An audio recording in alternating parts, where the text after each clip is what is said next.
Johor Darul Ta'zim, JDT, melayakkan diri ke pentas suku akhir saingan Piala Malaysia musim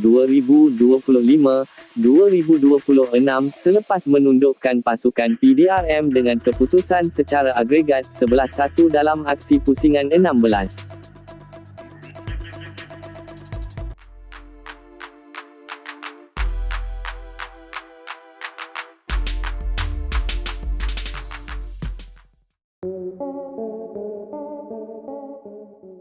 JDT membariskan Christian Abad di benteng terakhir dengan Corbin Ong menggalas lilitan kapten manakala Marcos Guillem sebagai ayam tambatan bagi aksi ini. Sementara itu, PDRM menurunkan Hakim Hamidun di posisi penjaga gol dengan Elisha Oluwasegun mengemudi jentera serangan pasukan tersebut.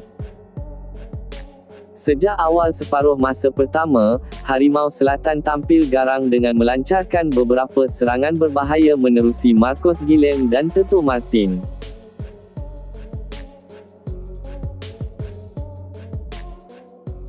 JDT tampak terus-menerus mengasak kubu pasukan PDRM dalam tempoh yang lama bagi menceriakan ribuan penyokong sendiri di Stadium Sultan Ibrahim. Marcos Guillem hampir memberikan gol pembukaan aksi ini pada minit ke-30 namun rembatan kencang beliau berjaya ditepis oleh penjaga gol pelawat. Nazmi Faiz turut melepaskan satu percubaan cantik namun gagal menepati sasaran gawang pasukan PDRM pada penghujung separuh masa pertama. Aksi babak pertama tamat dengan keputusan terikat tanpa jaringan bagi kedua-dua kelab.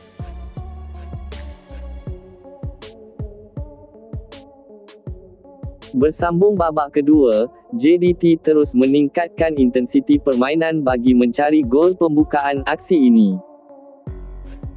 Teto Martin meneruskan aksi cemerlang beliau dengan meledak gol pertama aksi ini pada minit ke-66 sekaligus melebarkan defisit jaringan kepada 10 gol. JDT dilihat menguasai penuh perlawanan separuh masa kedua dengan melakukan lambakan peluang keemasan menerusi Jairo da Silva dan Jonathan Silva.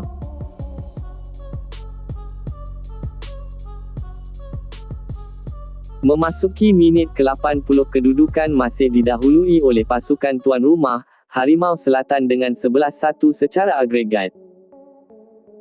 Jairo da Silva hampir memberikan gol kedua aksi menerusi tandukan pada penghujung separuh masa kedua namun ketangkasan penjaga gol PDRM, Hakim Hamidun harus diberi pujian. Aksi di Stadium Sultan Ibrahim tamat dengan keputusan secara agregat 11-1 memihak kepada pasukan tuan rumah, JDT.